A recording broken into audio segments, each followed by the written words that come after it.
tahu gak sih ada konglomerat Indonesia yang hartanya dirampas pemerintah, Siat? Loh, bukannya banyak, Son?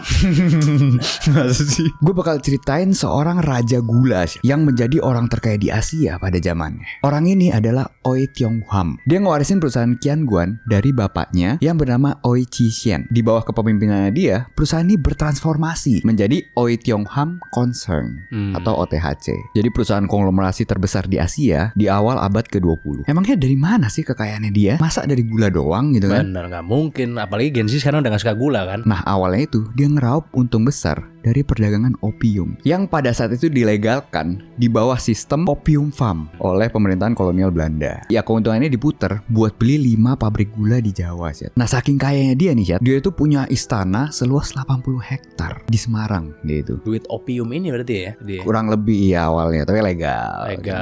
Lo bayangin itu kurang lebih separuh kota Semarang lah. Sampai ada kebun binatangnya, Syed, di rumahnya gitu. Nah istana itu dikenal sebagai Istana Balai Kambang. Tapi walaupun sangat sukses, Syed, hubungannya sama pemerintah kolonial Belanda itu memburuk karena Belanda itu berusaha menarik pajak keuntungan perang yang tinggi banget di masa itu. Kurang lebih sekitar 35 juta gulden. Buat gambaran nih, 1 gulden di zaman itu kurang lebih 0,6 gram emas. 1 gulden. Berarti ya dipalak kira-kira 21 ton emas sama Belanda. Nah, karena dia merasa diperas, akhirnya dia pindah ke Singapura di tahun 1920 dan menetap di sana hingga wafat di tahun 1924. Tapi lo tau gak pas wafat itu dia dapat gelar yang unik banget nih, Chat. Apa tuh? Manusia 200 juta. Karena di tahun 1924 kekayaannya itu ditaksir sekitar 200 juta gulden atau setara 120 ton emas. Waduh. Sampai akhirnya kejatuhan total OTHC di tahun 1960-an. Di masa pemerintahan Soekarno, ya, OTHC itu dituduh melanggar peraturan devisa dan valuta asing. Gampangnya itu menyembunyikan uang di luar negeri. Soalnya di tahun 1950-an hingga 1960-an, kondisi ekonomi Indonesia kan sedang sulit ya. Nah, pemerintah itu mengeluarkan aturan ketat. Jadi setiap perusahaan yang beroperasi di Indonesia wajib ngelaporin dan nyerahin keuntungan luar negerinya ke Bank Sentral Indonesia.